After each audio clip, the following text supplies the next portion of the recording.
Bu kotyolda davleniya 1,5 dan oshib turishi kerak har doim. Mana 1 bo'lsa 1,5 dan oshib turishi kerak. Bu 0 ga tushib qoladigan bo'lsa hech qat ishlamaydi.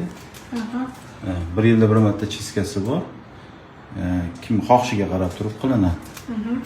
Shunisiga qarab turiladigan bo'lsa ishlab turadi. Gaziga qarash kerak. Gaz bormi, yo'qmi? Sizda gaz bor ekan, tekshirdim bo'lsa. Suv bormi? Iloji boricha shu davleniya. Hozir davleniya o'sha nima sababdan? Hozir 1,5 ga ko'taramizda. Qayerdadir utechkasi bo'lishi mumkin.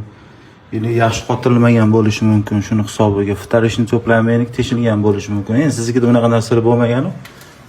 Menimcha prosta qayerdandir utechkada tushib ketganda antiska cho'kan bo'lishi kerak. Sizda hozir tok ko'paytirilgan sterilizator turibdi. Antiska cho'k yo'q. Gazi datchiklari bor ekan. O'chirib qo'yadigan, gaz sizib chiqadigan bo'lsa, mana signal berib o'chirib qo'yadi. Bu yaxshi. Shunisiga e'tiborli bo'lib turish kerak bo'ldi.